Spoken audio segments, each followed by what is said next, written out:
Hello everyone, welcome to definite success पाठशाला। मैं आपकी हिंदी एजुकेटर रूपाली वर्मा। आज हम फिर से हाजिर हो गए हैं आपको कुछ पढ़ाने और समझाने के लिए। आप सभी को पता है कि क्लास 10th की डेट शीट आ चुकी है। आपके बोर्ड के एग्जामिनेशन स्टार्ट होने वाले हैं, तो आप सभी को अब प्रिपरेशंस को लेकर भी थोड़ा सीरियस हो जाना चाहिए। क्योंकि भाई अगर अभी हम अच्छे से अपनी पढ़ाई नहीं करेंगे ना, तो ये जान लीजिएगा कि आगे चलकर हमको परेशानी होगी। क्योंकि अगर भाई 15 फरवरी से एग्ज़ाम हमारे शुरू हो रहे हैं, तो अब हमारे पास तो समय बहुत कम बचा हुआ है, मात्र 2.5। यानी कि आप मान लीजिए कि आपके पास 75 डेज ही हैं। 70 डेज मानकर चलो, ज़्यादा नहीं, 5 भी हम हटा ही देते हैं, क्योंकि वो 5 जो है वो तो सिर्फ रिवीजन में चले जाएंगे। तो सिर्फ 70 डेज मानकर चलो कि आपके पास में बचे हुए हैं, और इन 70 डेज में आपको एकदम जी तोड़ मेहनत करके पढ़ाई करनी है। ठीक है, तो चलिए अब हम भी तैयार हो जाते हैं और आप भी तैयार हो जाइए फटाफट हम अपनी पढ़ाई करने के लिए। ठीक है, तो अभी तक हम बात करें अगर क्लास 10th की, तो क्लास 10th में जो हमारा कोर्स ए चलता है, कोर्स ए का हम सब कुछ आपको करा चुके हैं।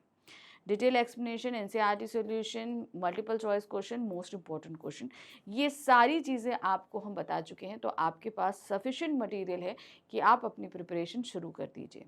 और बात करें अगर हम कोर्स बी की, तो कोर्स बी में भी हम आपको detail explanation, NCERT solutions, multiple choice question और मोस्ट इंपॉर्टेंट क्वेश्चन भी अभी तक हम काव्य खंड के आपके 7 चैप्टर के दे चुके हैं। और जल्द ही आपको 7 चैप्टर के ये और प्लस संचयन, इन सभी के आपको जो मोस्ट इंपॉर्टेंट क्वेश्चंस हैं वो मिल जाएंगे। तो अभी आपके पास जो अभी 7 चैप्टर्स हैं, उसी के अकॉर्डिंग आप अपनी प्रिपरेशन शुरू कर दीजिए। ठीक है, और व्याकरण और लेखन की बात करें तो उसमें भी हमने आपको सब कुछ जो है वो करा दिया है, अच्छे से सारी चीज़ें क्लियर है। अब हम जो शुरू कर रहे हैं वो है हमारी स्पर्श बुक, जिसका हम मोस्ट इंपॉर्टेंट क्वेश्चन काव्य खंड का करा चुके हैं। अब हम शुरू कर रहे हैं चैप्टर नंबर 8 के साथ में गद्य खंड। गद्य खंड में हमारे 7 अध्याय दिए गए हैं। इन 7 अध्यायों से जो भी हमारे वर्णात्मक प्रश्न आएंगे वो 25 से 30 शब्दों के बीच ही आने वाले हैं। ध्यान रखिएगा, लघु उत्तरीय रहेंगे, 2 नंबर के क्वेश्चन आएंगे। तो इनकी प्रिपरेशन जो आपको करनी है, वो कोई भी क्वेश्चन का आंसर जब भी आप पढ़ो, लिखो, जब भी कुछ करो, हमेशा याद रखना कि आपको 40 से 50 वर्ड्स के बीच में पढ़ना है और करना है। क्योंकि जब हम लिखने के लिए आते हैं तो हमसे कुछ ना कुछ चीज़ें मिस हो जाती हैं, बहुत सारी ऐसी चीज़ें। तो हम नहीं चाहते कि उस समय आप बिल्कुल पूरी तरीके से ब्लैंक हो जाएं कि अरे एक लाइन तो है, बाकी की लाइन कहाँ गई। जो थोड़ा बहुत याद रहेगा उसको भी आप कंबाइन करके आसानी से लिख सकते हैं। ठीक है, तो चलिए आज हम कर रहे हैं अपने class 10th Hindi course B की हमारी बुक है स्पर्श भाग 2, उसके गद्य खंड का प्रथम और पुस्तक का 8वां अध्याय है बड़े भाई साहब। अब ये जो बड़े भाई साहब चैप्टर है, ये लिखा है प्रेमचंद जी ने। प्रेमचंद जी के अपने खुद की बचपन की बात वो बता रहे हैं, किस तरीके से उन्होंने अपने बड़े भाई और उनके दोनों का जो पढ़ाई का जो समय था वो अपने घर से दूर शहर में हॉस्टल में रहते थे, वहाँ पर पढ़ाई करते थे। तो हमारे लेखक जो हैं वो पढ़ने में ज़्यादा उनका मन नहीं लगता था, वो खेलने में ज़्यादा थे। लेकिन जितनी देर पढ़ते उतनी देर सॉलिड पढ़ते, और पढ़ने के बाद वो कक्षा में प्रथम भी आ जाते। लेकिन इसके विपरीत जो उनके बड़े भाई थे, वो पढ़ने में पूरा पूरा दिन लगाते, लेकिन उसके बावजूद जो है वो कक्षा को पास नहीं कर पाते थे, फेल हो जाते थे। अब ये सारी चीज़ें होने के कारण हमारे लेखक के जो मन में है वो थोड़ा सा धीरे धीरे घमंड आने पड़ लगा कि मैं पढ़ूं चाहे ना पढ़ूं, मैं तो पास हो ही जाऊंगा। धीरे धीरे उनके भाई के फेल हो जाने से उनके भाई के मन में भी ये आया कि वो अपने छोटे भाई को डांटना उन्होंने बंद कर दिया। इस चीज़ का गलत फ़ायदा उठाकर हमारे लेखक पूरा पूरा दिन खेलने लगे। जब बड़े भाई साहब ने देखा कि भाई जो प्रेमचंद जी हैं वो इस तरीके से अगर जो फ़ायदा उठाएंगे मेरे ना बोलने का, तब तो गलत है। तो उन्होंने खूब अच्छे से समझाया कि भाई तुम मुझसे छोटे हो, भले तुम ज़्यादा पढ़ने में होशियार हो, सारी कक्षा पास करते करते एक दिन तुम मेरी साथ की कक्षा में आ जाओगे, हो सकता है मुझसे आगे निकल जाओ, लेकिन मेरे जीवन के जो अनुभव हैं वो तुम जो हो उनसे आगे नहीं निकल सकते। मैं तुमसे उम्र में बड़ा हूँ और मेरे पास हमेशा तुमसे ज़्यादा अनुभव रहेगा। ये सारी बातें बताते हुए ये बहुत ही अच्छा संस्मरण था जो प्रेमचंद जी ने हमारे सामने रखा था। तो हमने इसे पूरा पढ़ा था। अब इसी पे आधारित कुछ प्रश्न हैं। वैसे तो हम इस पाठ पर आधारित अपने एनसीईआरटी बुक के जितने क्वेश्चंस हैं उन्हें सब कर चुके हैं, लेकिन उसके बावजूद जो है वो कुछ क्वेश्चंस बनते हैं जो पिछले कुछ सालों से बोर्ड में कराए गए हैं वो हैं, या कुछ नए क्वेश्चंस हैं, उन सभी को कंबाइन करके आज के इस वीडियो में मैं लेकर आई। ठीक है, तो चलिए देखते हैं मोस्ट इंपॉर्टेंट क्वेश्चन, सभी वर्णनात्मक प्रश्न रहेंगे आपके। पहला प्रश्न है, परिवार के अनुभवी जनों के द्वारा दी गई सीख भविष्य निर्माण में सहायक सिद्ध होती है। आपके द्वारा स्पर्श पाठ्य पुस्तक में पढ़े गए पाठ के माध्यम से भी यह ज्ञात होता है। कहानी के पात्रों के माध्यम से कथन को सिद्ध कीजिए। अब देखिए, इसमें ना चैप्टर का नेम दिया गया है, कुछ नहीं दिया गया है, लेकिन ये सिर्फ बताई गई है कि बड़ों के अनुभव के माध्यम से जो वो हमें सीख देते हैं वो हमारे जीवन में बहुत कारगर सिद्ध होती है। ये चीज़ यहाँ पर जो है पाठ में बड़े भाई साहब ने मास्टर साहब के उदाहरण के माध्यम से बताई थी। उन्होंने क्या कहा था कि जिस तरीके से उनके मास्टर साहब जो है वो कमाते थे, घर को मैनेज करते थे, लेकिन उनके ऊपर कर्जा भी हो गया, घर भी मैनेज नहीं हुआ, लेकिन जब उनकी अनुभवी माँ ने उनका घर संभालना शुरू किया तो सब कुछ सही हो गया। ये बात बड़े भाई साहब छोटे भाई को समझाते हुए कई तरीके से बता रहे थे। ठीक है, तो ये आपको यहाँ पर लिखना है। तो देखिए क्या है, कहानी बड़े भाई साहब में पात्र बड़े भाई अपने अनुभवी जनों द्वारा दी गई सीख से प्रभावित होते हैं। उनके भाई की सलाह के बाद उनका अभिभावकों व शिक्षकों के प्रति विश्वास बढ़ता है। ठीक है, बड़े भाई साहब ने उन्हें सीख दी तो वो जो विश्वास कहीं ना कहीं डगमगा रहा था लेखक का, वो अब सही हो जाता है। उन्हें ये समझ में आता है कि समय और परिश्रम से सफलता मिलती है।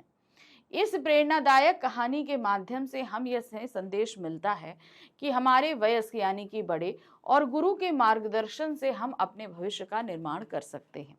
देखिए क्या होता है, हमारे जो बड़े होते हैं वो अपने जीवन का बहुत सारा हिस्सा जो जी चुके होते हैं हमारे पैदा होने से पहले, और उन्होंने बहुत सारे अनुभव जो है एकत्र कर लिए होते हैं।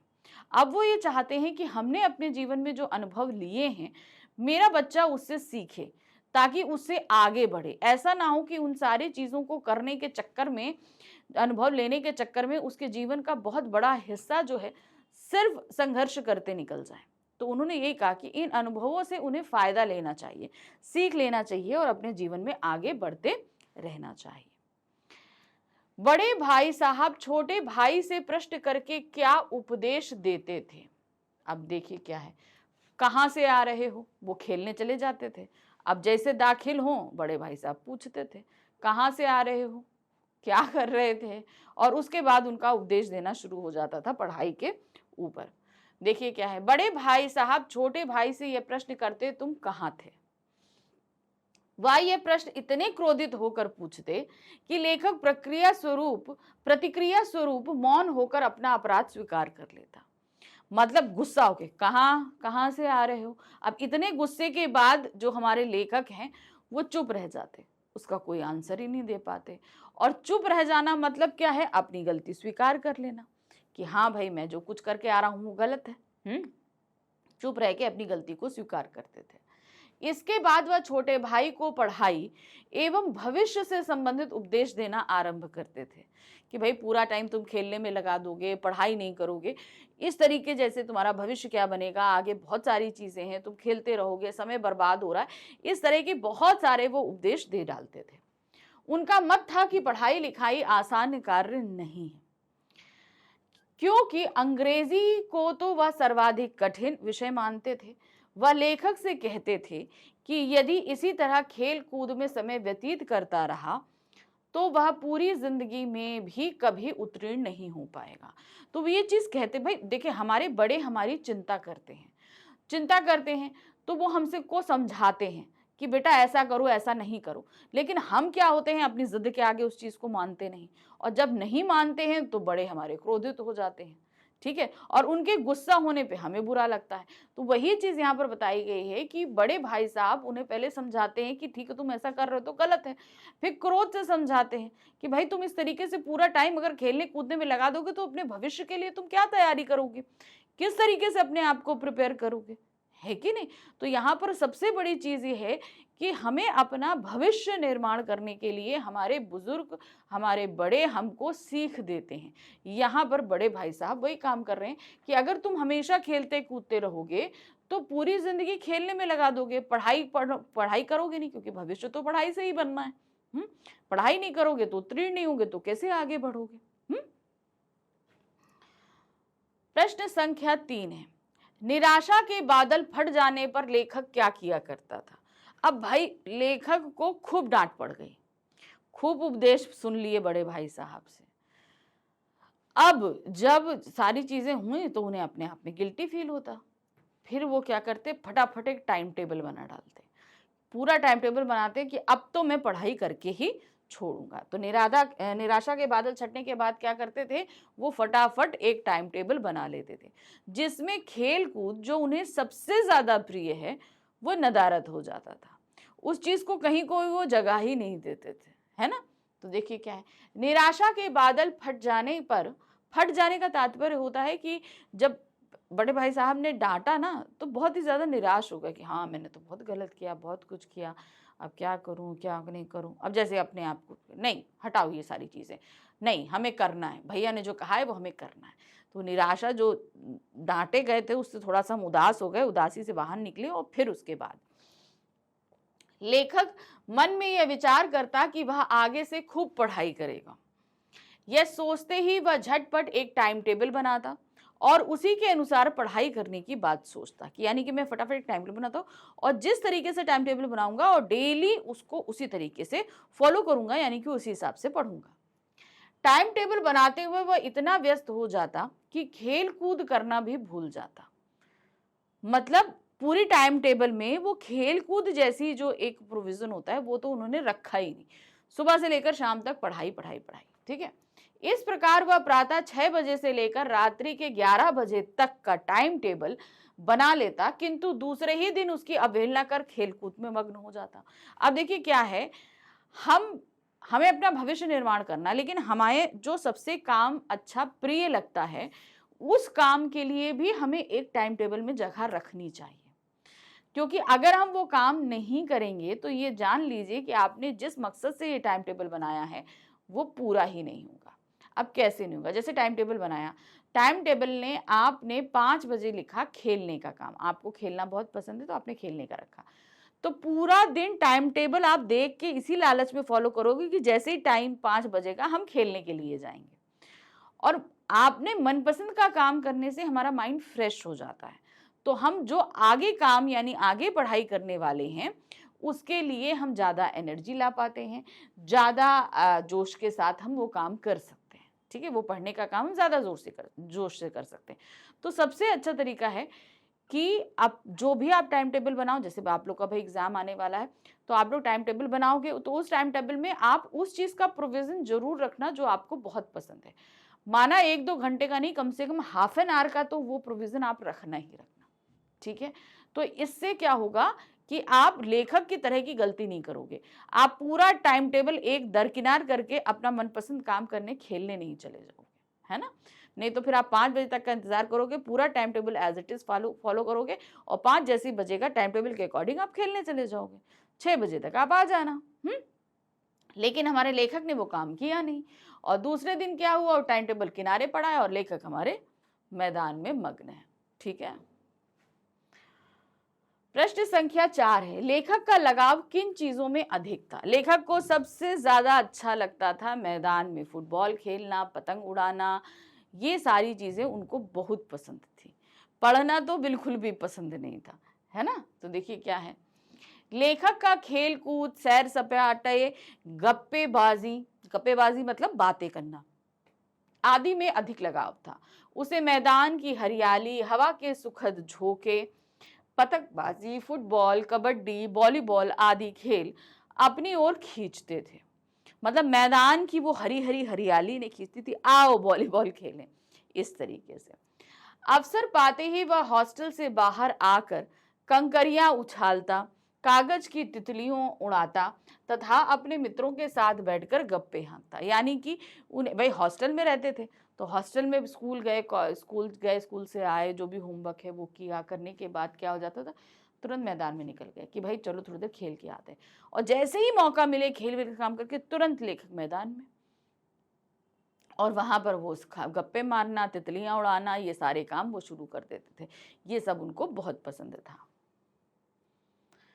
प्रश्न संख्या 5 है, मैदान का आकर्षण छोटे भाई को कहाँ ले जाता था और क्या क्या करवाता था? कहानी बड़े भाई साहब के आधार पर बताइए।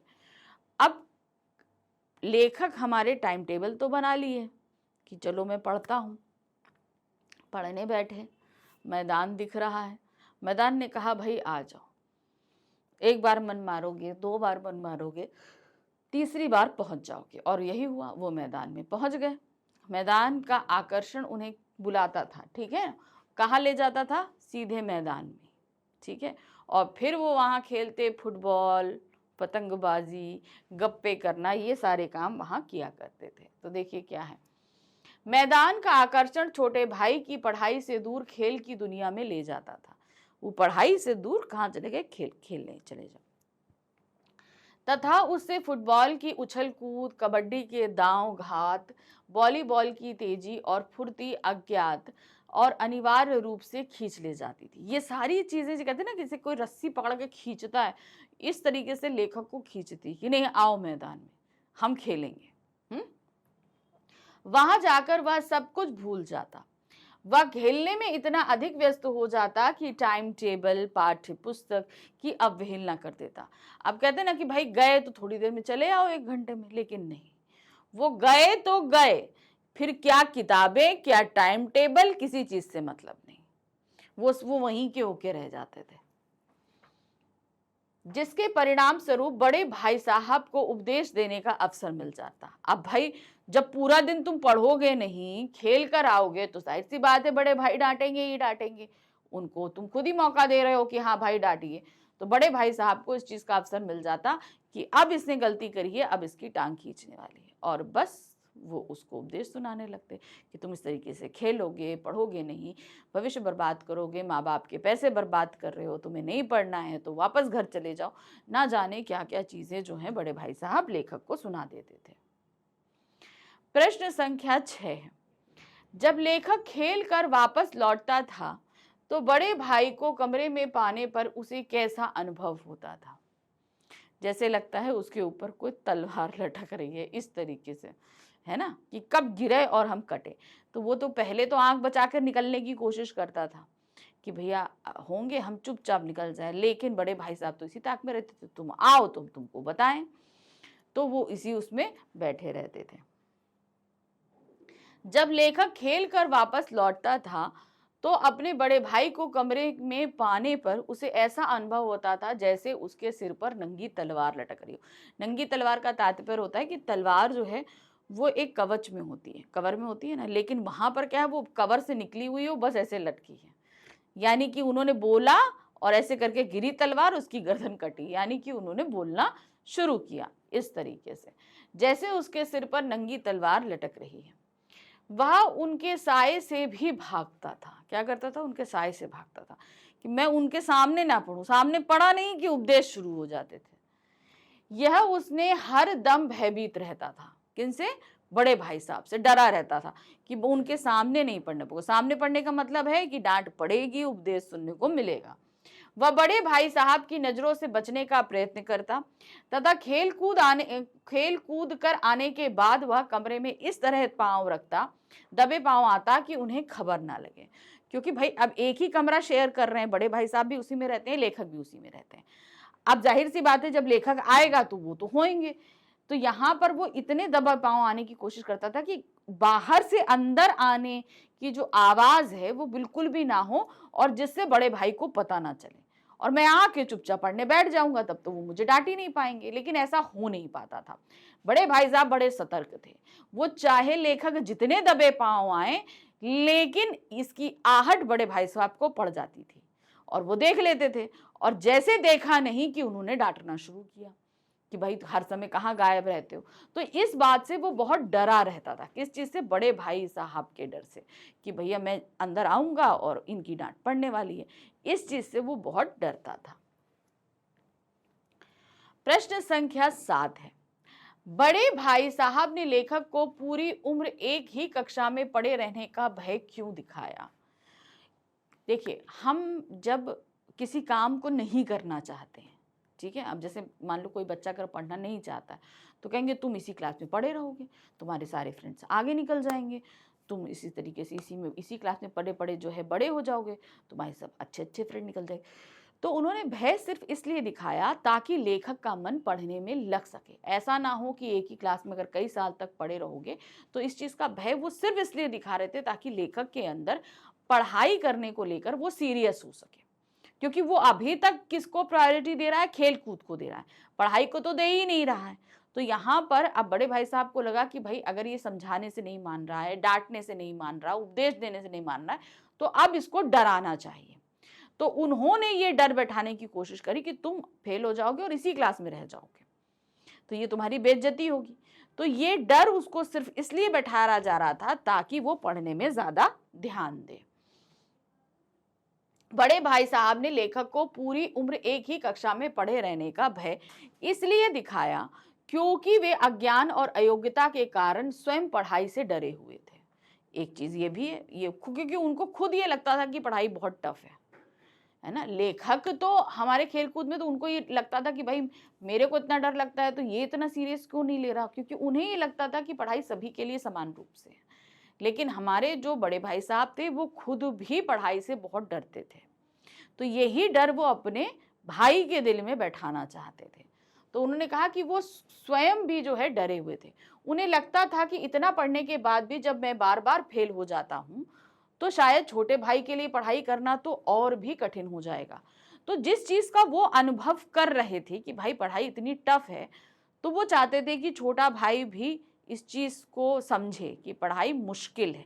इसीलिए वो भय दिखा रहे थे कि भाई हमारे जो बड़े भाई साहब थे वो एक ही कक्षा में कई बार फेल हुए, तो उनको लगा कि नहीं भाई ऐसा ना हो कि मेरा भाई भी फेल हो, तो उन्हें डर था। तो उन्होंने कहा कि भाई इसको समझाने के लिए ये सारी चीजें इसके साथ ना हो, तो इसको इस चीज का भय दिखाओ।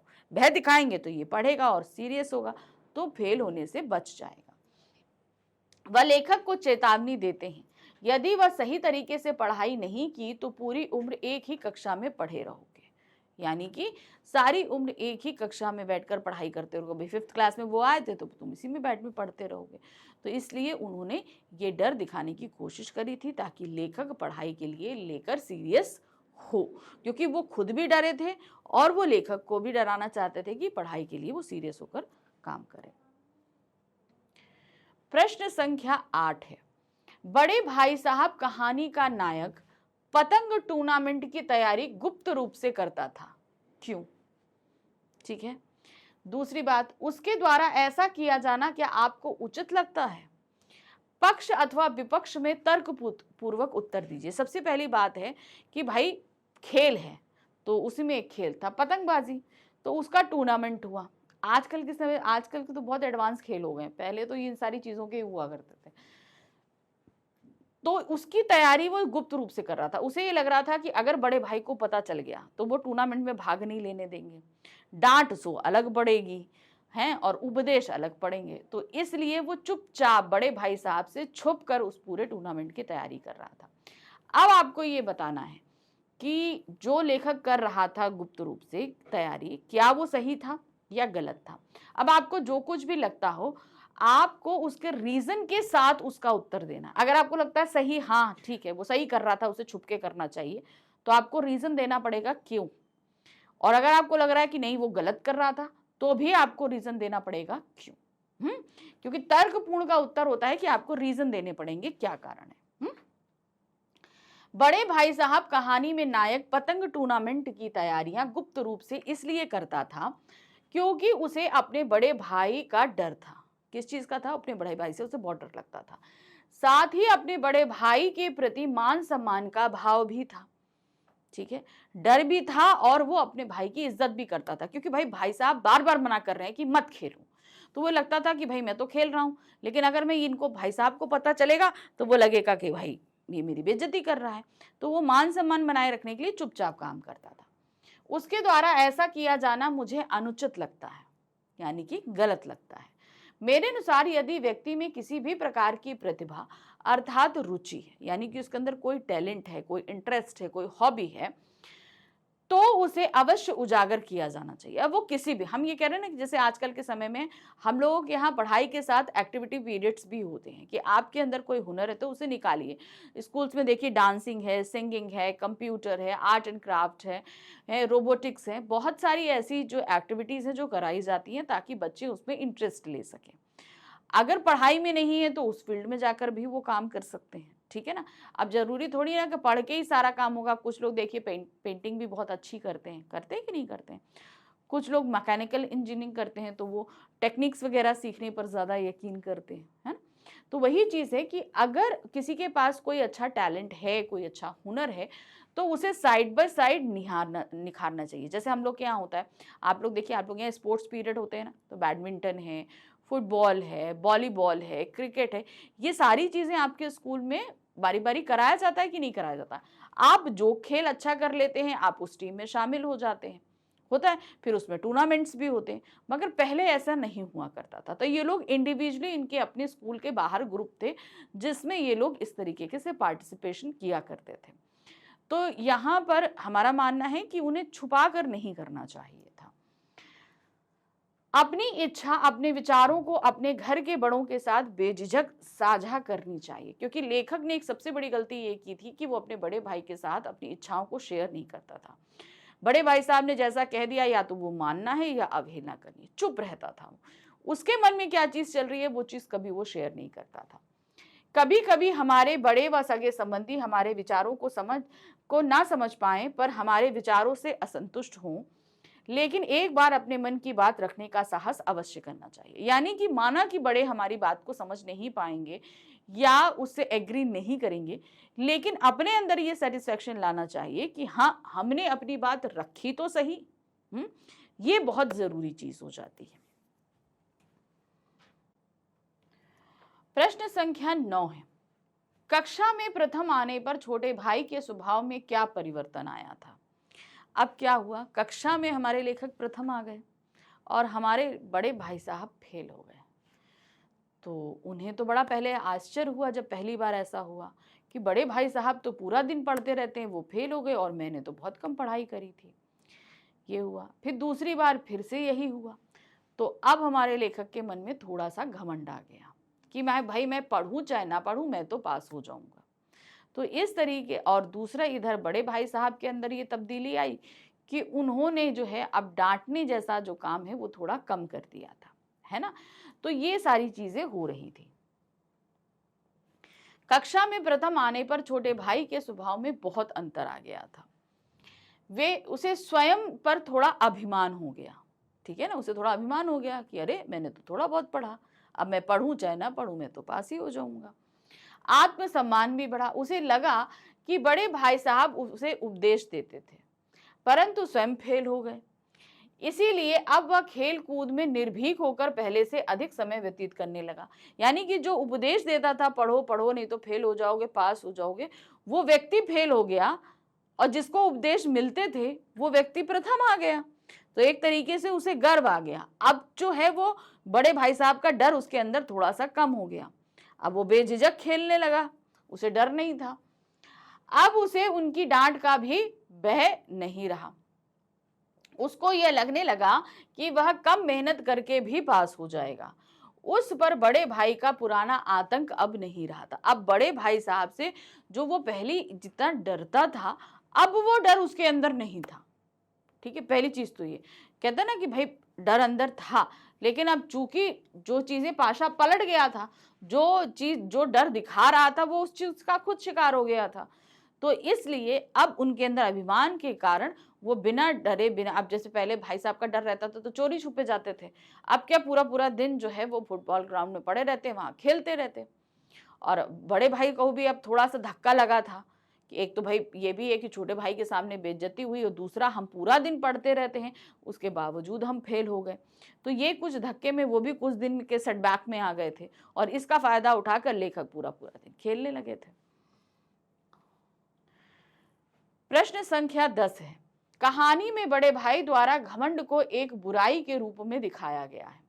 घमंड का विरोध करने के लिए बड़े भाई द्वारा कौन से उदाहरण दिए गए? उन्होंने जो है सबसे बड़ा उदाहरण किसका दिया था? रावण का दिया था, है ना, कि भाई आप अच्छा कर रहे हो, कोई भी काम कर रहे हो, मगर घमंड कभी नहीं आना चाहिए, ठीक है, क्योंकि घमंड जहां आया वहां आपके हाथ से सब कुछ चला जाएगा। ये चीज जान कर रखिए। देखिए क्या है, कहानी में बड़े भाई द्वारा घमंड को एक बुराई के रूप में दिखाया गया है। इसका विरोध करने के लिए उन्होंने रावण और शैतान के उदाहरण दिए। किसके? रावण और शैतान के उदाहरण दिए। रावण अंग्रेजों से बड़ा राजा था। भाई जिस समय ये कहानी घटित हो रही है प्रेमचंद जी के साथ, उस समय भारत पर अंग्रेजों का शासन था। अब प्रेमचंद जी को समझाने के लिए बड़े भाई साहब ने क्या कहा कि अंग्रेजों से भी बड़ा राजा था रावण, किंतु घमंड के कारण उसका अंत हो गया। शैतान को घमंड के कारण नरक भोगना पड़ा। शैतान को घमंड था कि भाई मैं बहुत कुछ कर सकता हूं, तो भगवान ने उसे नरक में डाल दिया। शाहे रूम को भीख मांगने पड़ी, यानी कि राज इतना बड़े शाह को अपने घमंड के कारण क्या भीख मांगनी पड़ी, और भीख मांगते मांगते वह मर गया। यदि कोई व्यक्ति अपने किसी गुण पर घमंड करेगा तो उसका हाल भी इन तीनों जैसा होगा, क्योंकि लेखक को कहीं ना कहीं इस बात का घमंड हो गया था कि अब मैं पढ़ूं चाहे ना पढ़ूं, मैं तो पास हो जाऊंगा, क्योंकि 2 बार से ऐसा हो रहा था। और इस घमंड को नोटिस कर लिया बड़े भाई साहब ने। फिर एक दिन उनको पकड़ लिया और खूब अच्छे से लथाड़ा कि भाई तुम्हें जो ये चीज घमंड हो गया है, घमंड तो रावण का नहीं रहा, तुम तो बहुत तुच्छ चीज हो। तो ये घमंड को कभी अपने अंदर पलने नहीं दो, नहीं तो जो हुनर है वो तुम्हारे लिए श्राप भी बन सकता है।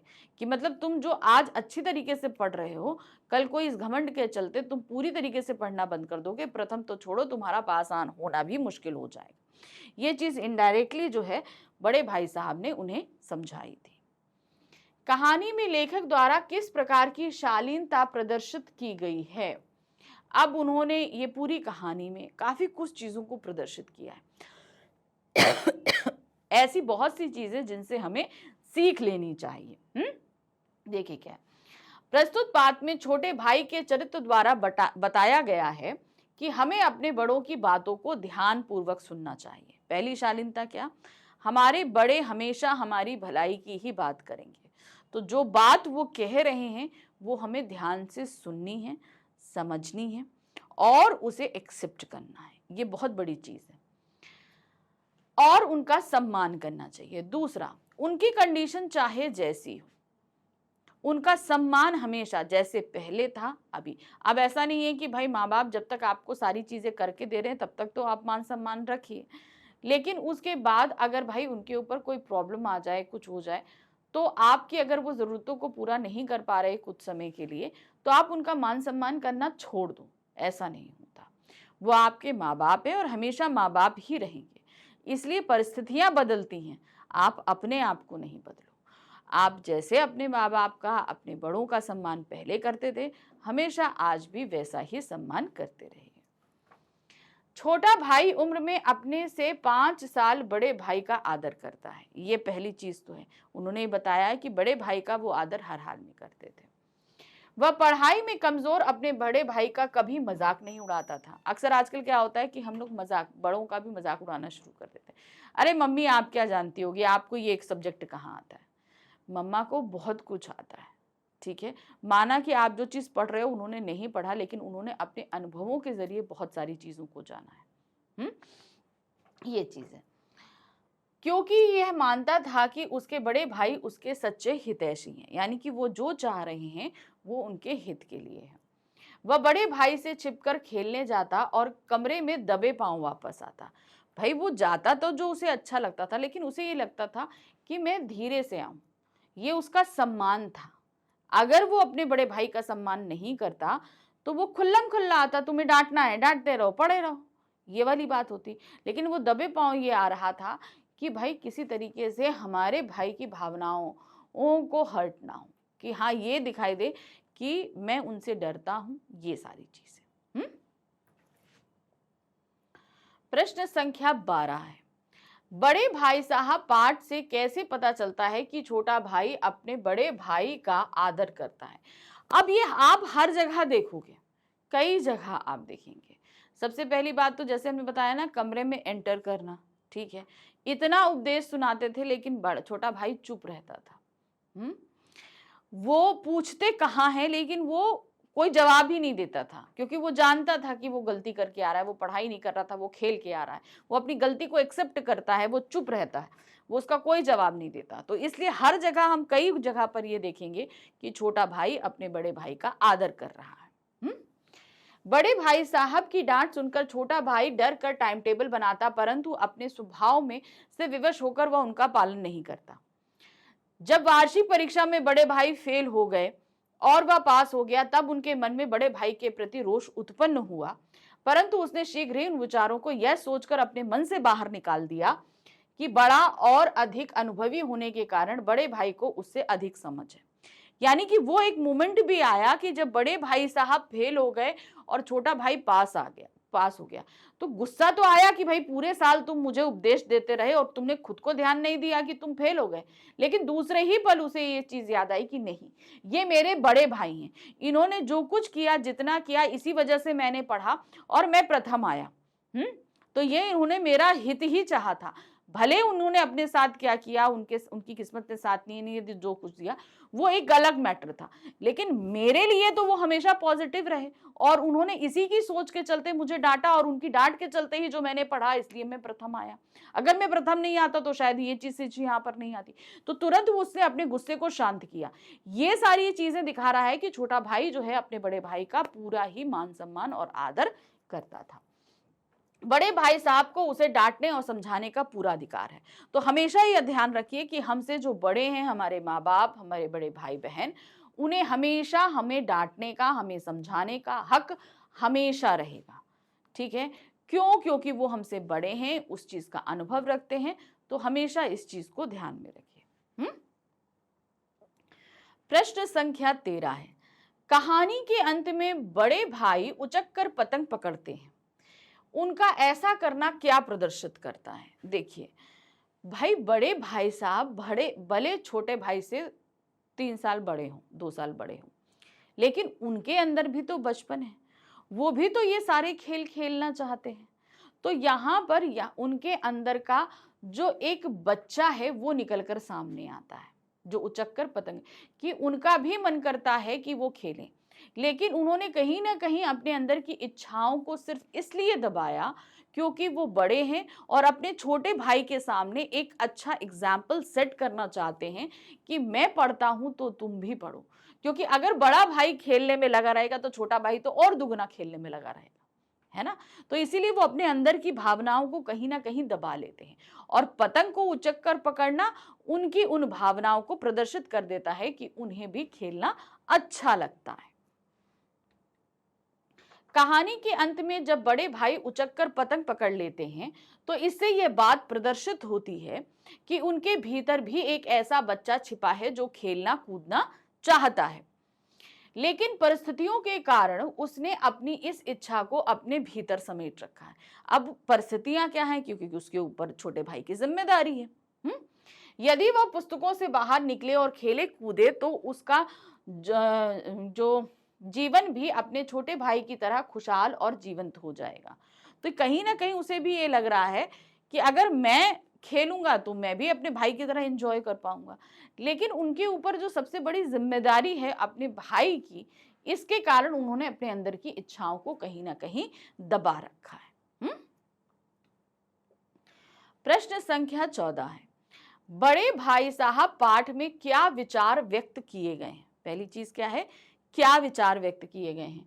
बड़ों और छोटों पर उनका क्या प्रभाव पड़ता है?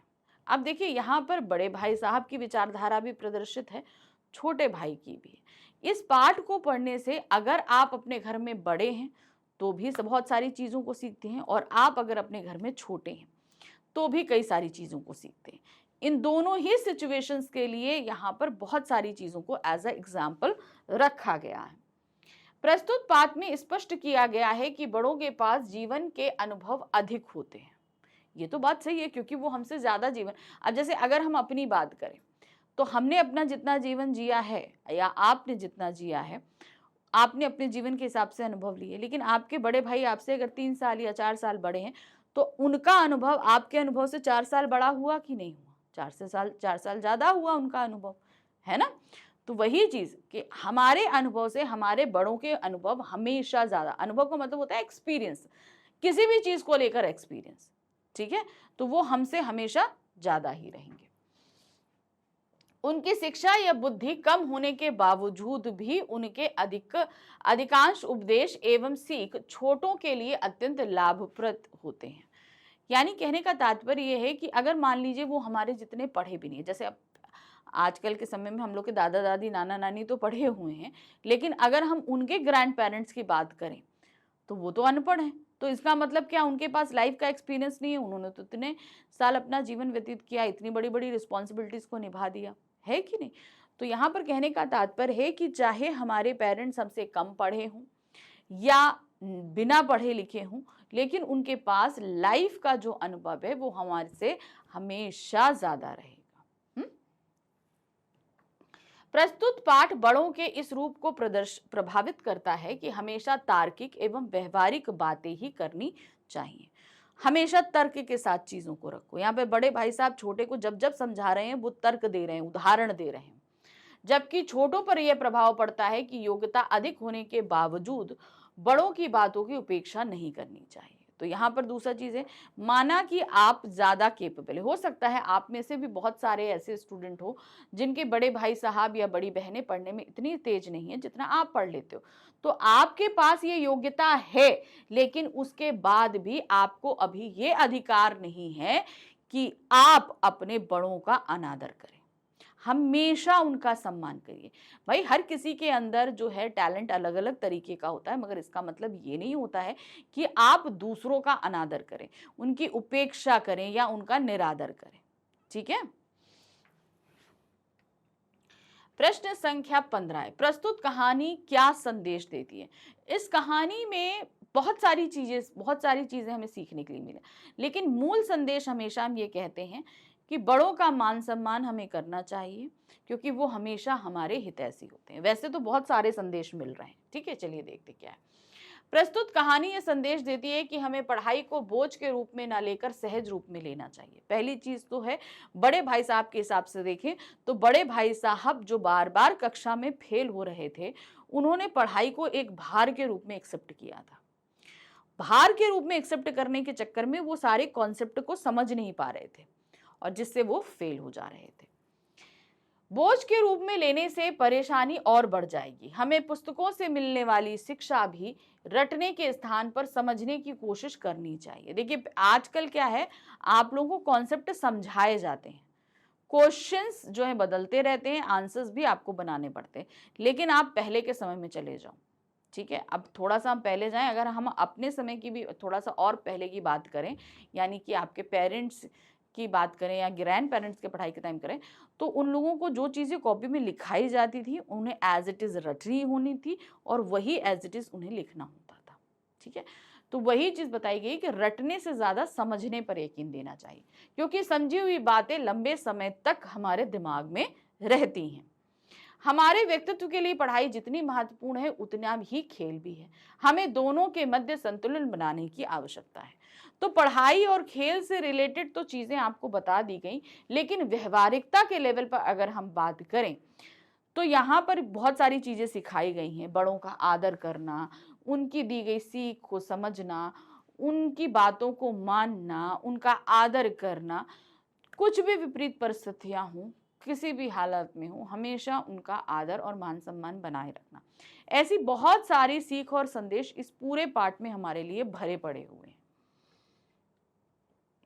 प्रश्न संख्या 16 है, बड़े भाई छोटे भाई को अपनी बातों से प्रभावित करने के लिए कौन कौन सी युक्तियां अपनाते थे। अब युक्तियां यानी कि तरीके अपनाते थे ताकि जो है छोटा भाई प्रभावित हो जाए। अब वो युक्तियां क्या थी। बड़े भाई छोटे भाई को अपनी बातों से प्रभावित करने के लिए निम्नलिखित युक्तियां अपनाते थे। पहला, वह छोटे भाई द्वारा पढ़ाई में लापरवाही किए जाने और खेल कूद में अधिक ध्यान दिए जाने पर उपदेश देते थे। पहली बात वो कहते थे कि भाई आपने छोटे भाई पर प्रभाव देना है ताकि वो पढ़े, तो सबसे पहले अगर वो ये देखते थे कि वो गलत कर रहा है तो उसे उपदेश देने का काम करते थे। फिर आते हैं, परीक्षा में असफल होने पर वह इस बात पर जोर देते हैं कि परीक्षा बुद्धि का विकास करने वाली होनी चाहिए, ना कि रटने पर जोर देने वाली। अब उस समय की जो प्रक्रिया थी, उन्हें वो पढ़ते थे, उन्हें सब कुछ समझ में तो आ जाता था, लेकिन रटा हुआ वो भूल जाते थे, इसलिए एज इट इज वो लिख नहीं पाते थे, जिससे वो फेल हो जाते थे। तो उन्होंने दूसरी युक्ति बताई कि जो ज्ञान तुम्हें दिया जा रहा है वो ज्ञान तुम्हें पूरा समझ में आना चाहिए, रटो भले नहीं लेकिन समझना पूरा चाहिए। तो इसी बात पर वो उस समय वर्तमान शिक्षा पद्धति पर भी क्वेश्चन उठाते हैं। वह किताबी ज्ञान की अपेक्षा जीवन में कमाए गए अनुभव को अधिक महत्वपूर्ण मानते हैं और इस संबंध में उदाहरण भी देते हैं। वो ये बताते हैं कि आप किताबों को चाहे जितना पढ़ लीजिए, लेकिन वास्तविक तौर पे आपके पास जो अनुभव है, जो एक्सपीरियंस आपने लाइफ से गेन किया है, वो ज्यादा आपके पास में होता है। और इसके लिए उदाहरण के लिए वो अपने मास्टर जी का उदाहरण भी देते हैं। वह अनुशासन की महिमा का उपदेश देकर छोटे भाई को इस बात के लिए प्रेरित करते हैं कि अनुशासन जीवन के लिए अत्यंत आवश्यक है। बात सही है, अनुशासन के अंदर बहुत सारी चीजें आती हैं। अनुशासन मतलब डिसिप्लिन।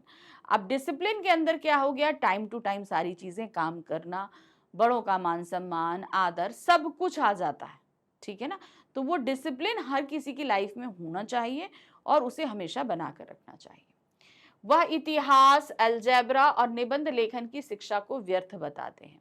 अब उन्होंने कहा कि भाई वो इतिहास जो बीत चुका उसे आज पढ़कर हम क्या कर लेंगे, अलजेब्रा जिसे हम अपनी प्रैक्टिकल लाइफ में इम्प्लीमेंट नहीं करते उसे हम क्या करेंगे। उसके बाद वो बोलते हैं इतने बड़ा बड़ा निबंध लिखने से क्या फायदा है, ये टाइम की वेस्टेज है, ठीक है ना। देखिए अब वो टाइम की वेस्टेज खत्म हो गई ना। अब इतने बड़े बड़े 250, 300 या 500 वर्ड्स के निबंध लिखने के लिए आप लोग के पास नहीं आते, आपके पास आता है 150 शब्दों का एक अनुच्छेद लिखने के लिए आता है ना। तो वो सारी चीजें समझी गई और बाद में चेंज भी हुई। ये बात उन्होंने तभी समझ ली कि भाई इतना बड़ा निबंध हम क्यों लिखें, वो समय की बर्बादी है। क्योंकि बच्चा तो उसमें वर्ड्स बढ़ाने के लिए क्या करता है, फालतू की चीजों को भरता चला जाता है, जबकि एग्जामिनर उसे पूरा पढ़ता नहीं। तो ये सारी चीजें उन्होंने बताई थी।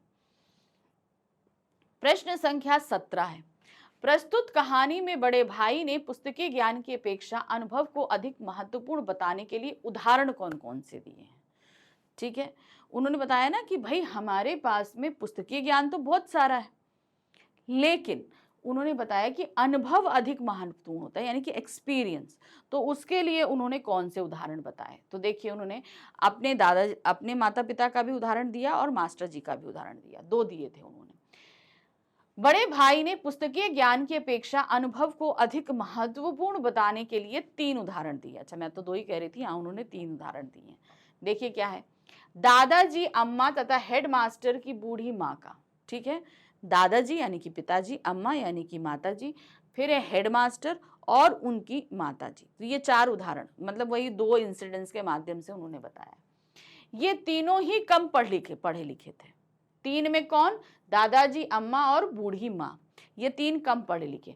उदाहरण के लिए बताते हैं कि यदि आज मैं बीमार हो जाऊं तो तुम्हारे हाथ पांव फूल जाएंगे, और तुम्हें दादा को तार देने के अतिरिक्त और कुछ नहीं सूझेगा। लेकिन दादाजी ऐसी परिस्थिति में किसी को तार नहीं देंगे और ना ही घबराएंगे। वह सबसे पहले स्वयं रोग को पहचानकर उसका उपचार करने की कोशिश करेंगे और यदि सफल ना हुए तो किसी डॉक्टर को बुलाकर उपचार कराएंगे। ठीक है, क्यों, क्योंकि उनके पास अनुभव है कि भाई इस बीमारी में क्या उपचार किया जा सकता है, अगर हमारे बस की नहीं है तो डॉक्टर को बुला लो। लेकिन तुम्हारे पास इतना एक्सपीरियंस नहीं है तो तुम सीधे सीधे अपने बड़ों को कॉल करोगे कि भाई ये सिचुएशन मुझे नहीं पता कि मैं क्या करूं। ठीक है, ये उदाहरण दिया था। दूसरा उदाहरण उन्होंने अपने हेडमास्टर और बूढ़ी माँ को दिया था कि भाई हेडमास्टर जब तक अकेले रहे वो घर में क्या कहते हैं, घर भी ठीक तरीके से संभाल नहीं पा रहे थे, उनके ऊपर कर्जा भी हो गया था, सब कुछ हो गया था। लेकिन जब से उनकी बूढ़ी माँ गांव से यहाँ पर आई, उन्होंने घर संभाला, उनका घर भी पूरा व्यवस्थित हो गया, उनके सर से सारा कर्जा उतर गया, जितना कमा रहे हैं उसमें घर अच्छा चल रहा है। तो उनकी माँ को घर संभालने का एक्सपीरियंस ज्यादा अच्छा था, जबकि ये जो है हेडमास्टर को नहीं था। उनकी माँ तो पढ़ी लिखी नहीं थी, दादा अम्मा पढ़े लिखे नहीं हैं, लेकिन तब भी उनके पास अनुभव इतना है कि ये सारी चीजें वो कर सकते हैं। तो इन उदाहरणों के माध्यम से उन्होंने समझाया था। अब आते हैं प्रश्न संख्या 18 पर। बड़े भाई छोटे भाई पर शासन करने के लिए क्या क्या उपाय करता है।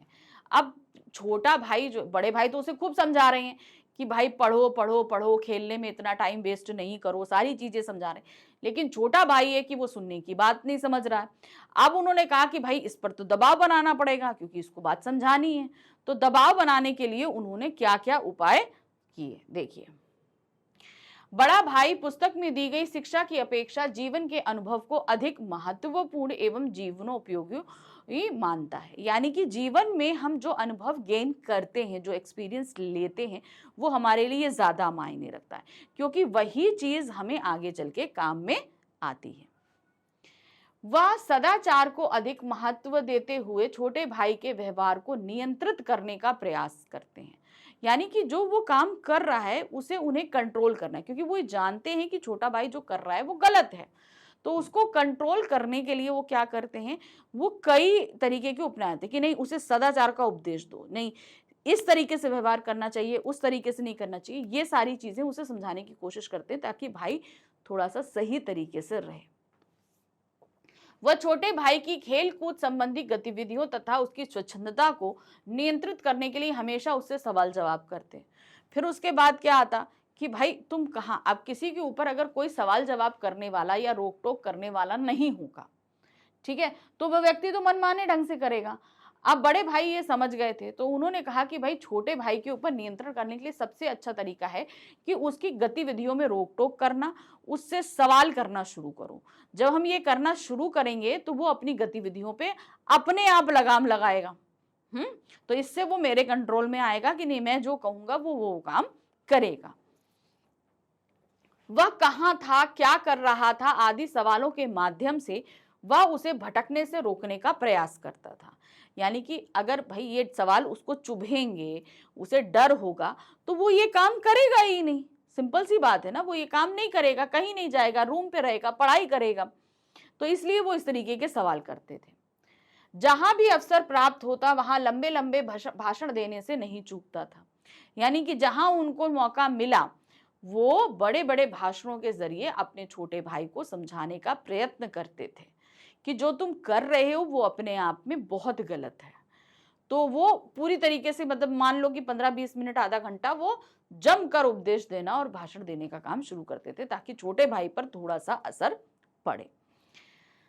वह पढ़ाई की कठिनता, खेल कूद से दूरी बनाए रखने की उपयोगिता आदि के संबंध में दृष्टांत यानी कि उदाहरण देता।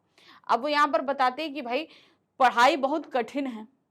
दूसरी चीज क्या है, खेल कूद, अगर हमारा दिमाग खेल कूद में लगा रहेगा, हम शारीरिक रूप से वहां थक जाएंगे, तो पढ़ाई में हमारा मन नहीं लगेगा। तो ये तरीके के बहुत सारे उन्होंने उदाहरण भी प्रस्तुत करे ताकि छोटा भाई खेल कूद छोड़कर जो है पढ़ाई में लगे और उनके साथ कंट्रोल में रहे।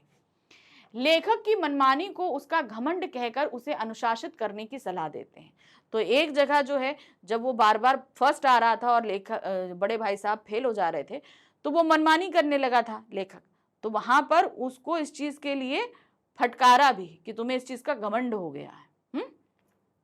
वह घमंडी या अभिमानी व्यक्ति के नष्ट होने के संबंध में उदाहरण प्रस्तुत करते हैं।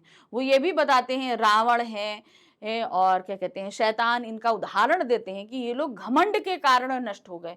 तो तुम अगर अपनी पढ़ाई पे घमंड करोगे तो तुम्हें भी नष्ट होते समय नहीं लगेगा। ये उदाहरण भी प्रस्तुत किया। इस प्रकार बड़ा भाई अपने छोटे भाई पर शासन करने के लिए, उसे अपने अनुसार अनुशासित बनाए रखने के लिए भिन्न भिन्न प्रकार के क्रियाकलापों या गतिविधियों को संपन्न करता था। अलग अलग तरह की चीजें कराता था ताकि वो जो है अनुशासित रहे, कंट्रोल में रहे, ताकि उसकी पढ़ाई अच्छी हो सके, भविष्य अच्छा हो सके। तो बड़ों का मोटिव ही यही होता है कि ताकि छोटे आगे निकले, तो उन्हें अनुशासित करने के लिए वो कई तरीके के हथकंडे अपनाते हैं, जैसा यहाँ पर बड़े भाई ने किया भी। प्रश्न संख्या 19 है, बड़े भाई साहब पाठ के संदर्भ में लिखिए कि तात्कालिक शिक्षा व्यवस्था में बड़े भाई साहब को क्या क्या कमियां दिखाई देती हैं। जाहिर सी बात है, देखिए कि उस समय में क्या था ना, पहली चीज जो सबसे बड़ी कमी ये थी कि रटने की प्रवृत्ति पर जोर दिया जाता था। जो कॉन्सेप्ट है उन्हें समझने पे नहीं दिया जाता था। उन्हें इतिहास से प्रॉब्लम थी कि भाई इतना पुराना पुराना दूसरे देशों का इतिहास हमें क्यों पढ़ाया जा रहा है। अलजेब्रा जैसी चीज़ जो है जिसका हम अपनी रियल लाइफ में इम्प्लीमेंट नहीं कर सकते, वो क्यों पढ़ाया जा रहा है। इतने लंबे लंबे निबंध क्यों लिखवाए जा रहे हैं। तो उस समय की शिक्षा पद्धति में उन्हें बहुत सारी ऐसी खामियां दिखाई दे रही थी। देखिए कैसे लिखेंगे इसे।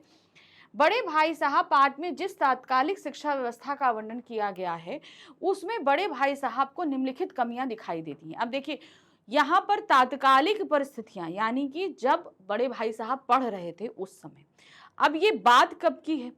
भारत की आजादी से पहले की बात है। पहली चीज तो ये समझ लेना, ठीक है, क्योंकि उस समय भारत पर अंग्रेजों का शासन था। तो उस समय शिक्षा व्यवस्था कहीं ना कहीं अंग्रेजों के प्रभाव में आ चुकी थी। तो हमारी जो शिक्षा व्यवस्था चल रही थी वो कहीं ना कहीं पीछे हो चुकी थी। अब अंग्रेजों के प्रभाव वाली शिक्षा व्यवस्था चल रही थी। इस शिक्षा व्यवस्था में रटंत शिक्षा प्रणाली को महत्व दिया जाता था, यानी कि जो चीजें लिखाई जा रही हैं आपको रटनी है और रट के एज इट इज उनके आंसर्स लिखने हैं। छात्र पाठ वस्तु वो समझे या ना समझे, यानी कि टॉपिक या कॉन्सेप्ट्स को समझे या ना समझे, उसे रट कर पास करने के लिए बाध्य किया जाता था। इससे छात्रों के विषय के प्रति रुचि समाप्त हो जाती थी। अब जाहिर सी बात है, अगर कोई चीज हमें समझ में ही नहीं आएगी तो हम रट कर हमारा इंटरेस्ट ही नहीं रहेगा, जाहिर सी बात है। अब जैसे मैं हूँ, आपको हिंदी पढ़ा रही हूँ, अगर हिंदी में मैं सीधे सीधे बता दूँ इसका ये मतलब है, ये मतलब है, मतलब है, अगर मैं उसे आपको चीज़ें पूरे तरीके से इधर उधर से कॉन्सेप्ट क्लियर नहीं करती हूँ, आपको उदाहरण देकर चीज़ों को नहीं समझाती हूँ, तो जो इतनी भारी भारी शब्दावली है उसके जरिए चलते तो आप कोई चीज़ समझ ही नहीं पाओगे। तो मेन क्या होता है हमारा मोटिव पढ़ाते समय, कि जो चीज हम आपको पढ़ा रहे हैं वो आपको आगे पीछे हर तरफ से अच्छे से क्लियर होना चाहिए, समझ में आना चाहिए, है ना। इसमें अंग्रेजी, सेकंड है कि इसमें अंग्रेजी पठन पाठन पर बल दिया जाता था। अंग्रेजी पढ़ना लिखना तथा बोलना आवश्यक समझा जाता था।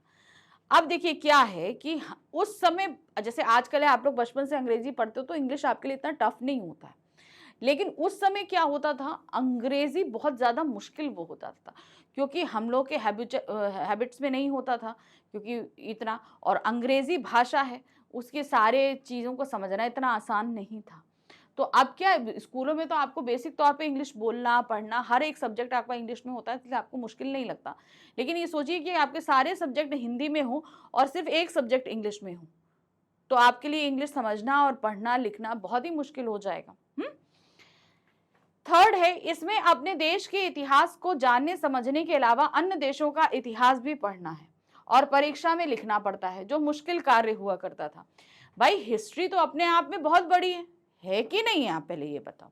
अब उस कंडीशन जब हिस्ट्री इतनी वास्ट है तो उसमें आपसे ये बोल दिया जाए कि आप अपने देश की तो पढ़ो ही पढ़ो, साथ में दूसरे देशों की भी पढ़ो, तो ये कैसे पॉसिबल। अब इतना सारे चीजें याद रखना भी तो कोई आसान काम नहीं है।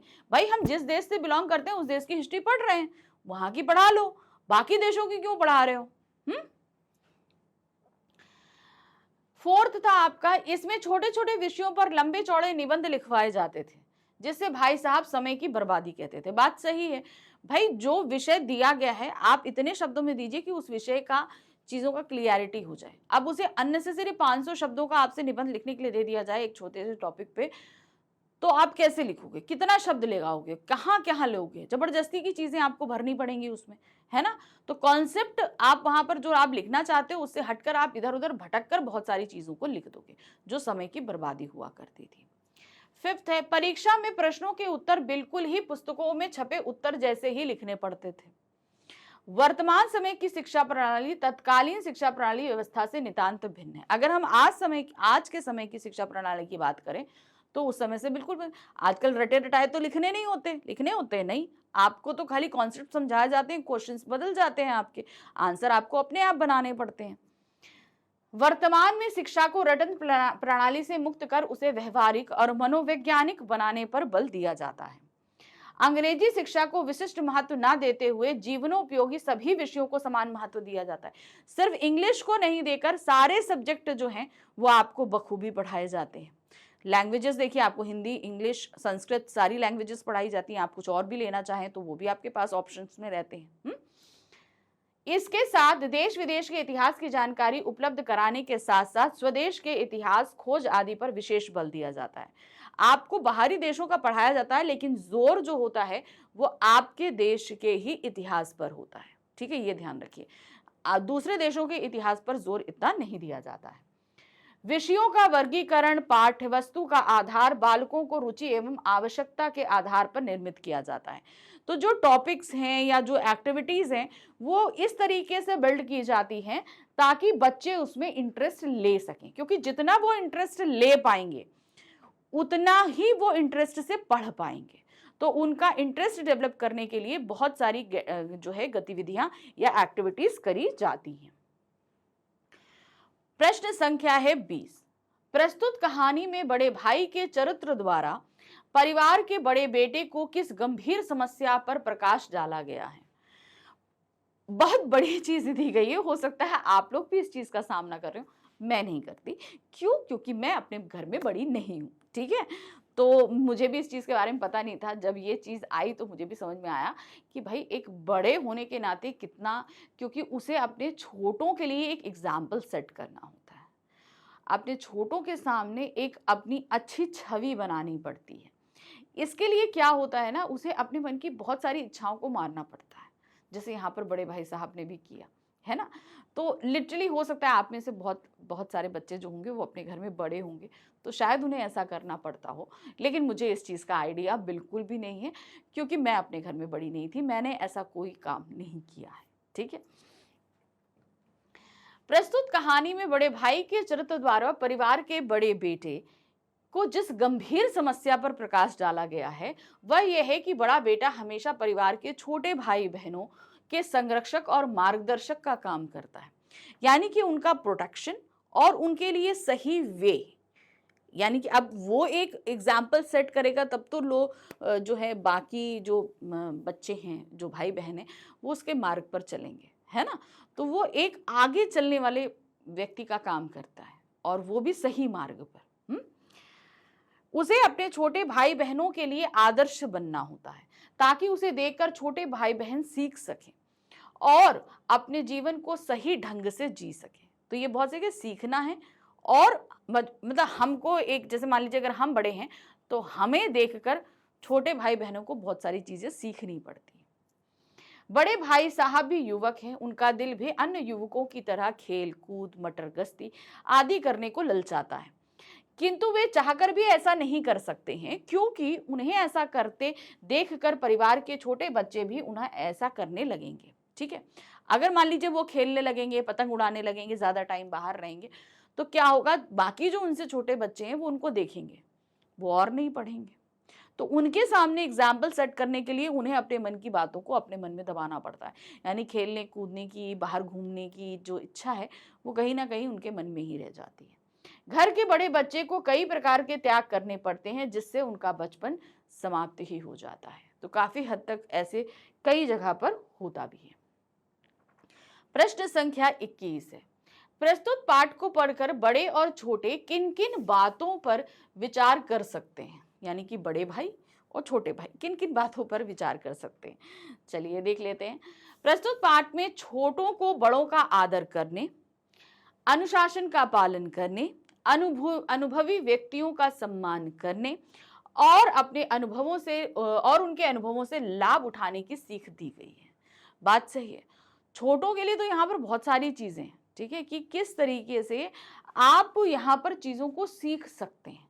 सबसे बड़ी बात है बड़ों का मान सम्मान करना, आदर करना, उनकी दी गई सीखों को समझना, उनके अनुभवों से लाभ उठाना, ये बहुत चीज अच्छी है। ठीक है, छोटे इन बातों का लाभ उठाकर अपने जीवन को सफल, सार्थक एवं सुखमय बना सकते हैं। इसी प्रकार बड़े लोग इस बात पर विचार कर सकते हैं कि केवल बड़ा होना ही काफी नहीं है, कहीं हम अयोग्य होते हुए भी अपनी झूठी योग्यता का डंका तो नहीं पीट रहे हैं। यहाँ पर बड़े भाई साहब अयोग्य थे, लेकिन उसके बावजूद भी वो बहुत सारी चीजों के लिए उपदेश दे रहे थे। तो ये चीज वो बताते कि आप अयोग्य हो लेकिन उस चीज का डंका पीट रहे हो।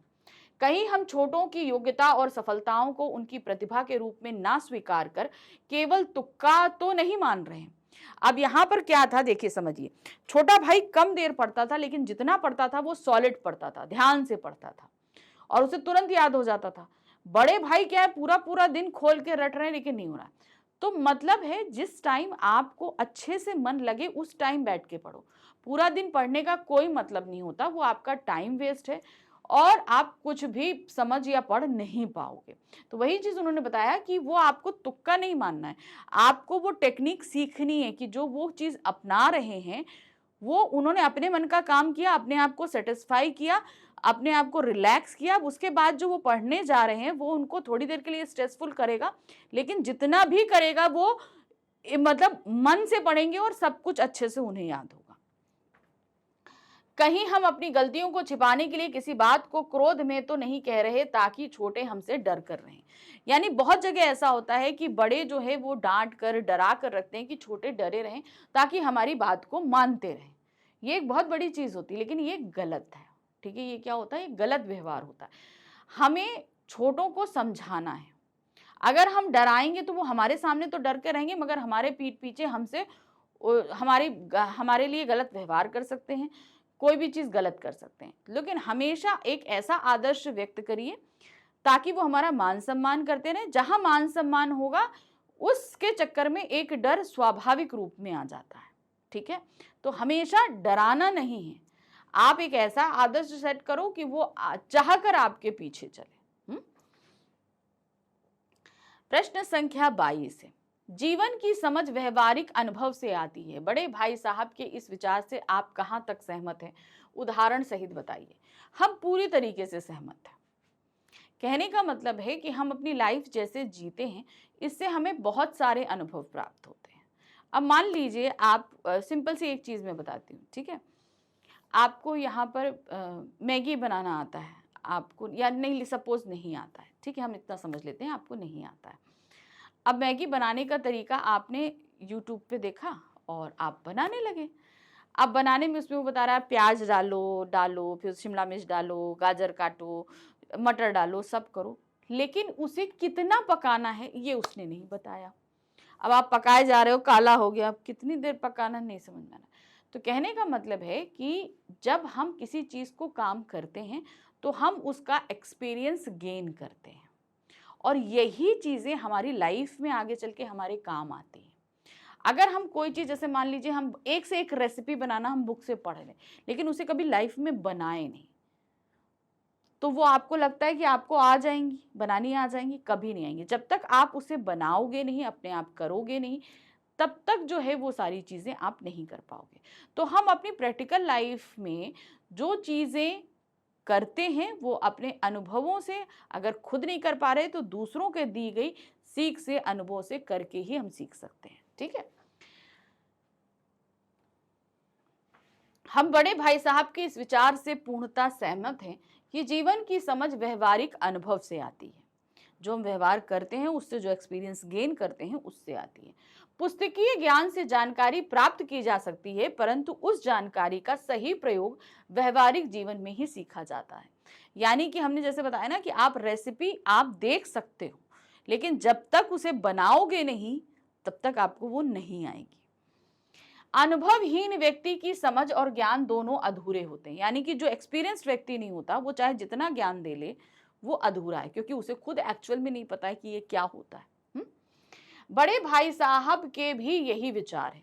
उदाहरण स्वरूप हेडमास्टर की बूढ़ी माँ अनपढ़ होते हुए भी घर के प्रबंध में हेडमास्टर साहब से अधिक कुशल है। हेडमास्टर साहब पढ़े लिखे ज्यादा हैं लेकिन बूढ़ी माँ क्या है, अनपढ़ है।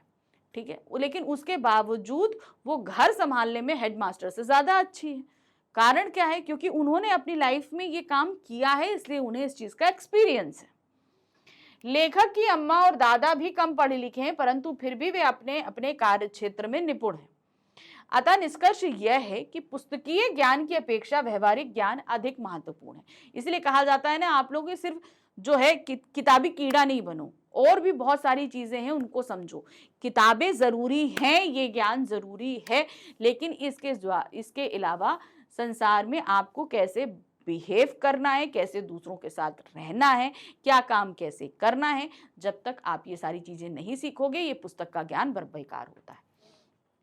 तो यहाँ पर उन्होंने बोला और जीवन की समझ पुस्तकों से नहीं वरन अनुभव से आती है, यानी कि हमारे एक्सपीरियंस से आती है, जो काम हम करते हैं उससे आती है। अभी बोलो कि हम किताबों से सारी चीजें पढ़ लें हम सीख जाएंगे, ऐसा नहीं होता। जब तक आप उसे करोगे नहीं तब तक आप वो सारी चीजें सीख नहीं सकते हो। प्रश्न संख्या 23 है, बड़े भाई साहब कहानी के आधार पर 100 शब्दों में लिखिए कि लेखक ने समूची शिक्षा प्रणाली की किन पहलुओं पर व्यंग किया है।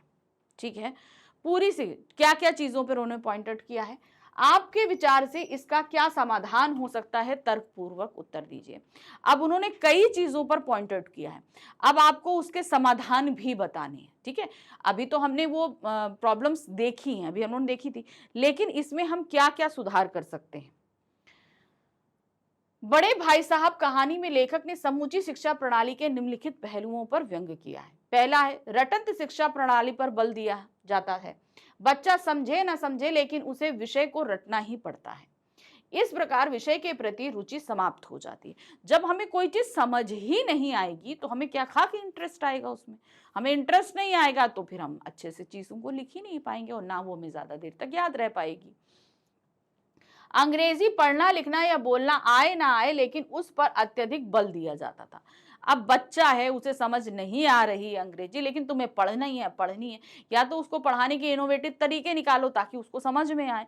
नहीं आ रही है तो इतना ज्यादा फोर्स करने की जरूरत नहीं, क्योंकि वहां पर उस समय हमने बताया ना कि अंग्रेजों का प्रभुत्व हो चुका था शिक्षा प्रणाली पे, तो वो अपनी भाषा को यहाँ पर इंप्लीमेंट करना चाहते थे, इसलिए अंग्रेजी को उन्होंने बहुत ज्यादा महत्व दिया।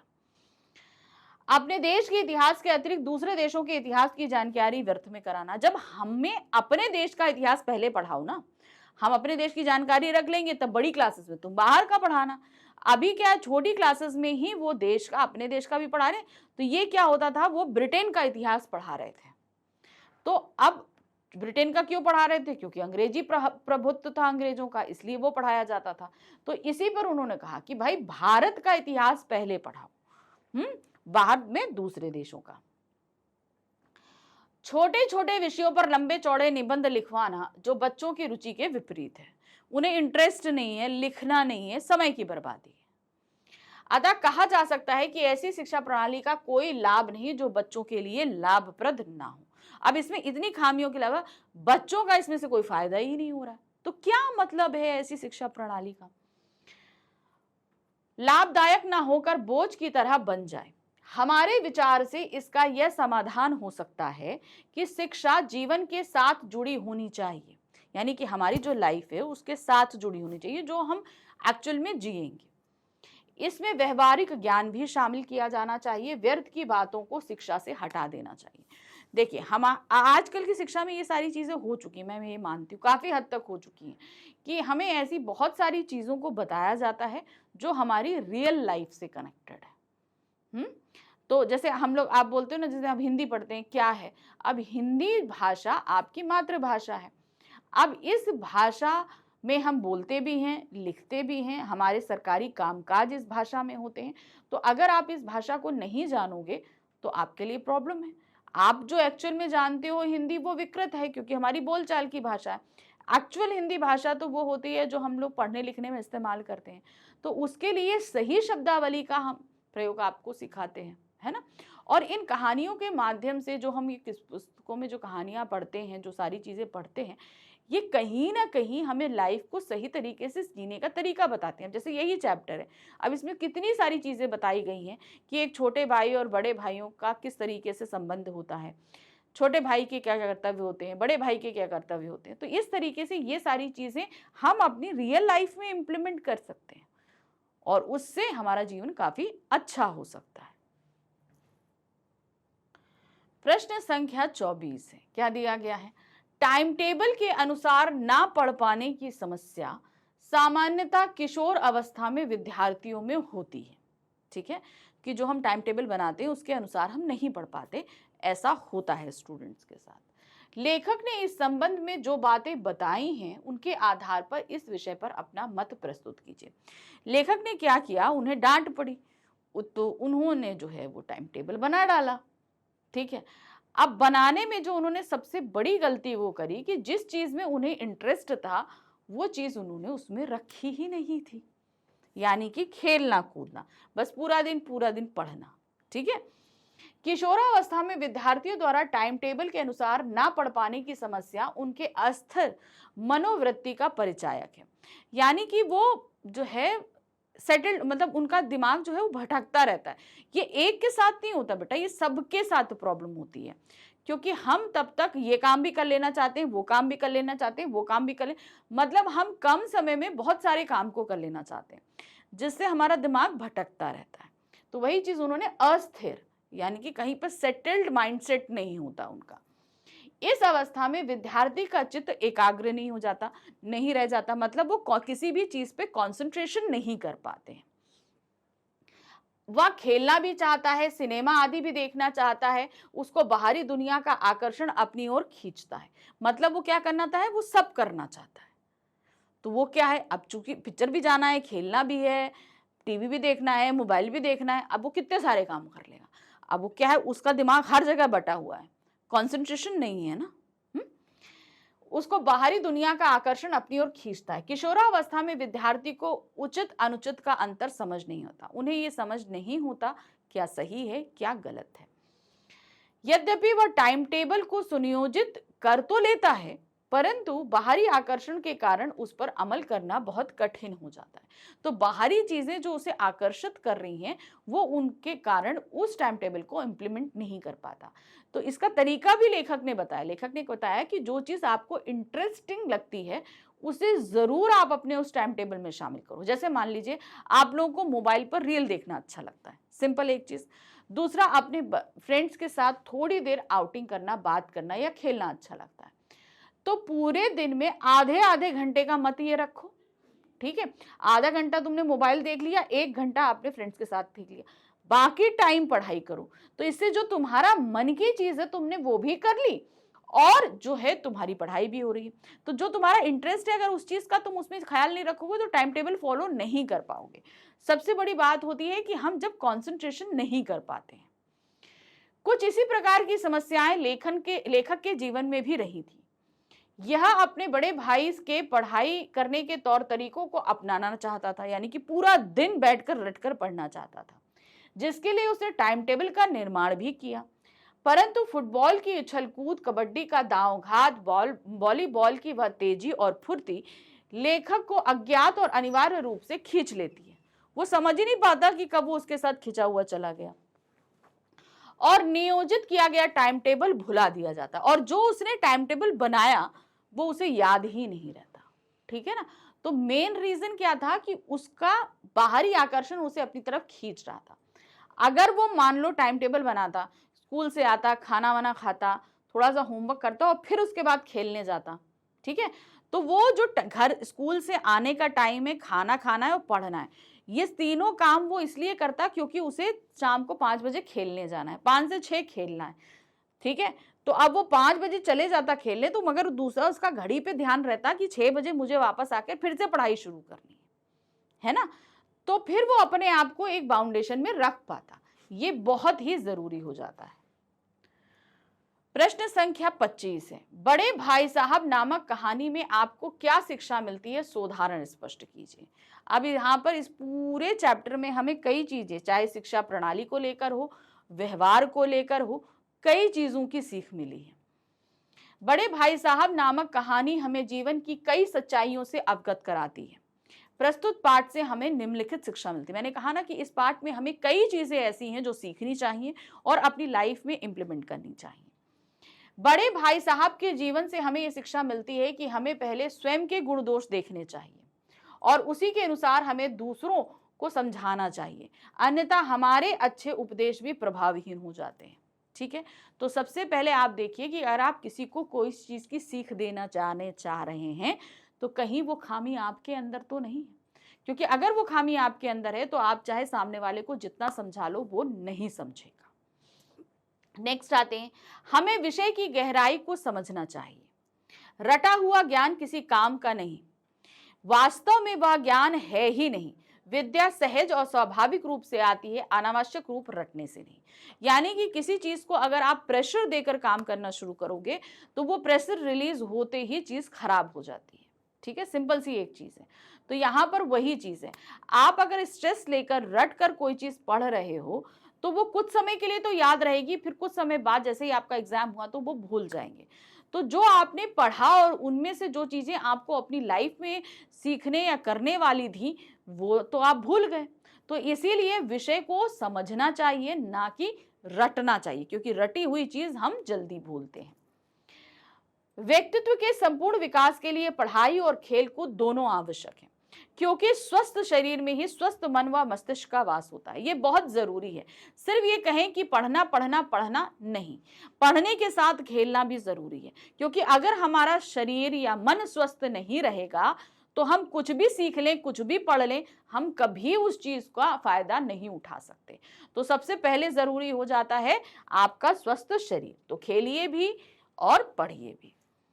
हमें दूसरों के अनुभवों से लाभ उठाना चाहिए। क्या करना चाहिए? लाभ उठाना चाहिए, तथा उनके द्वारा की गई गलतियों से शिक्षा लेते हुए उन्हें दोहराने से बचना चाहिए। दूसरों ने जो अनुभव गेन किया है उससे फायदा उठाइए। पुस्तकीय ज्ञान के साथ साथ अनुभव तथा व्यवहारिक ज्ञान का भी अपना विशेष महत्व होता है।